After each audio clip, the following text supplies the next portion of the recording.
Hey everybody, welcome to McLovin Moto, where the bikes are dirty, the roads are gravel, and the entertainment value is high.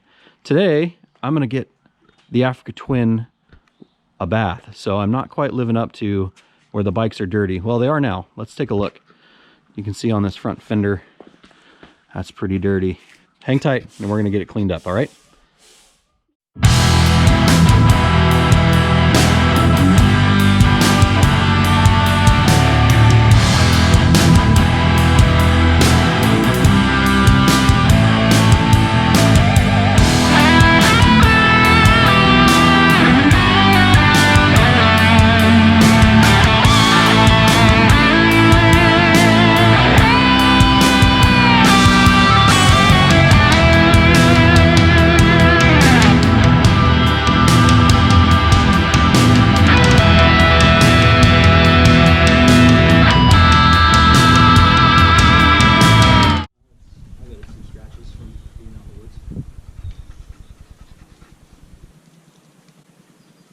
Everybody on YouTube can see that every once in a while Daddy washes his bike, right? Yeah.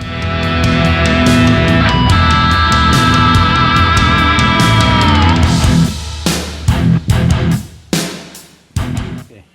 Chain is now lubed. I use Modal lube and cleaner. See that?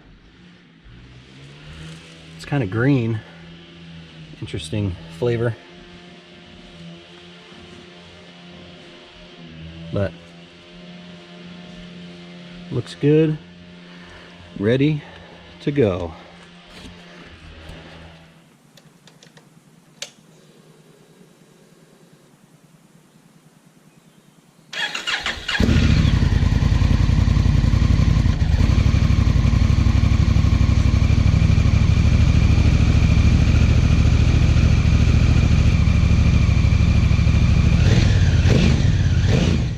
She's washed, she's clean. I think all the accessories I've got for it are on it at the moment, but I'm going to talk to you about them. I'll start in the front. So one of the first things I did at the 600-mile service was I put this set of TKC 80 tires on it. Made a huge difference in its off-road ability. Next thing I did was I put on the Alt-Rider crash bars. The only thing I'm missing from that is they make a connecting piece that goes from here to there. I don't have that yet. I plan on getting it at some point, but I just wanted the protection of for the front plastics and obviously for the engine. These lower engine guards are really thick. They're, I think, an inch and a quarter versus just an inch on the upper one. You can kind of see the difference, I hope, in size. Another thing I did was I put a set of foot pegs on the bike. I wish they matched the crash bars, but that's another story. They're Amazon specials. I'll make sure to put a link in the description. They work pretty well. They break away. They come with little studs that go in these holes right here. I took them out because they were too grippy. I was having trouble moving my feet, but they are way, way bigger than the stock ones and made a huge difference in comfort. I went with the Giant Loop Fandango tank bag. It's the biggest one they make. I love how it zips on. This mount stays on the bike and I can just unzip it to get to the gas. Pretty bulletproof material. Zippers are waterproof. Just a really nice bag. Moving on from that, I put a quad lock up here. It's on a ram mount. I've heard a lot of people say that this is potentially going to break. It very well could. The bar where it mounts. They said it's not real sturdy. I haven't had any problems yet, but I usually take my phone down when I'm off-road just so it doesn't completely break or come apart. On the back of the bike, this has been really handy. It's a Nelson Rig tail bag. I use this all the time. It expands, it gets bigger. I keep some bungee cords, face masks, my quad lock cover, rain cover. I've got my medical kit in here. I'm still developing a toolkit, so I've got some tools in here, a couple of tire spoons. I've got tubes. They're not in here right now, but I've got tubes. I've got a survival knife that I carry with me sometimes, and then Leatherman tool. It's a Skella tool is the Leatherman I'm carrying. So yeah, so I've got those in the back. I usually expand it and I'll carry my iPad or carry gear like lunch to work and stuff like that in there. Then we come down and I've got these Southwest, man, I can't talk today, Southwest Motec bags. They come across and they Velcro over the top so they're not going to fall off. They kind of unroll. I don't know if I can do this with one hand, we'll see. But it's got a waterproof liner inside. A waterproof liner, and then it you can pull the liner out like if you're at a hotel and you can take it in with you. And so that's pretty nice. And then just leave the bags on the bike.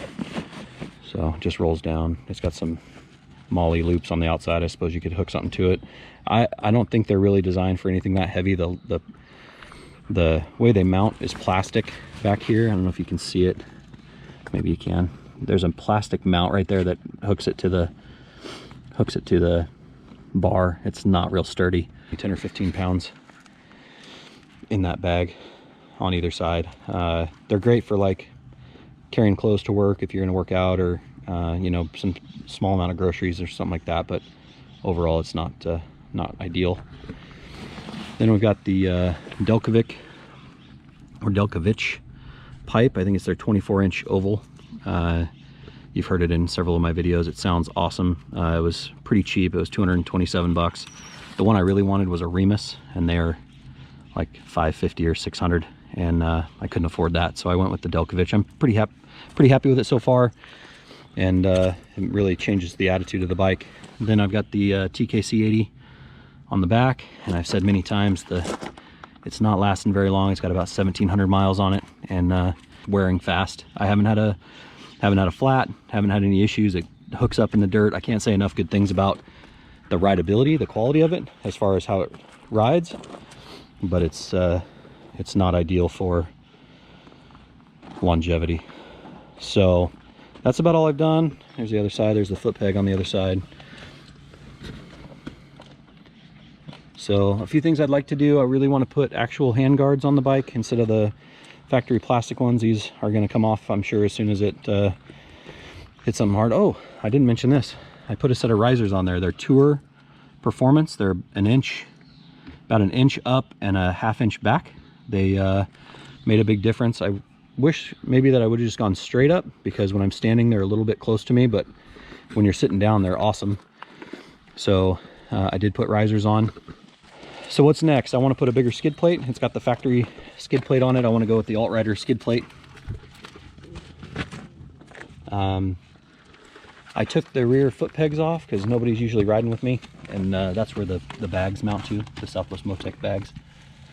I took those off. I would like to do a rear pillion, what do you call it, a rack. So take the seat off and make it a rack, and then also put a Altrider style rack on the very back. I'll probably go Altrider with both of those so that I have more room for luggage on the back. I don't need the back seat. So I want to do hand guards. I want to do those luggage racks. I want to do a crash, a skid plate. Really now at this point, and then at some point I think I'm going to upgrade my luggage. I think I'm going to go with a set of giant loop bags. They sit closer to the bike. They sit flat instead of these kind of look like they're kicked out. I'll show you that in here in a second. So they're kind of kicked out. It looks kind of fat in the rear. I mean, it gets it away from the exhaust on the one side, but it kind of sticks out a lot on the other side. I've already found one time when I had a little bit of weight in it where one of those clips came undone. It's not ideal. I mean, they're great for, like I said, they were inexpensive, and you know, if you're doing it on a budget, sometimes you got to go that route instead of going for the best. There's maybe a little better view of the risers in there. I don't know if you can see that. Probably they look okay, but there's the risers. Oh, the other thing I'd like to do is I would like to go with the high fender kit from Altrider. So it essentially puts like a dirt bike fender on the front of the bike. I like the look of this fender, especially for road riding, but I think the other one's more practical. The high fender is more practical for off-road and keeping mud from getting trapped between the tire and the fender. Finley's out here with me. Can you say hi, Finley? Hi. Good job, buddy. Getting ready to ride my Honda dirt bike. Yeah, what is it? It's a Honda Z50R, huh? And we'll get some video of that at some point, right? Yeah, I hope. All right. So again, there's the bike. There's the upgrades I did so far. There's a few I want to do left. Overall, super happy with the Africa Twin.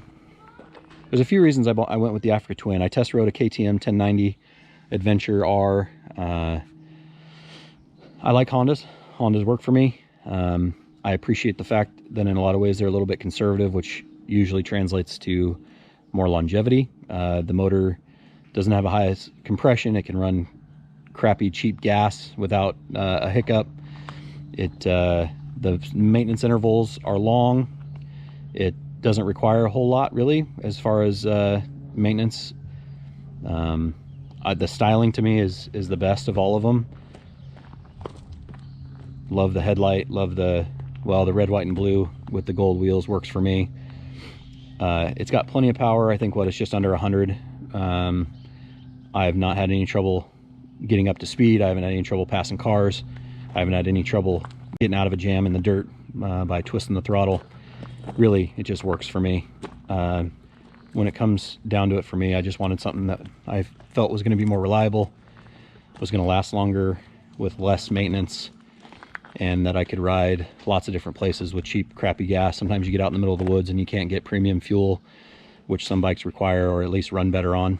And when you get out in small towns, they've got regular, and this will run on regular, and it'll run on less than regular in the United States. It'll run on wherever you can find in other countries sometimes, and that appealed to me. All right. So you've been watching McLovin Moto, where the bikes are usually dirty, the roads are mostly gravel, and the entertainment value is high. Take care, everybody. See you next time.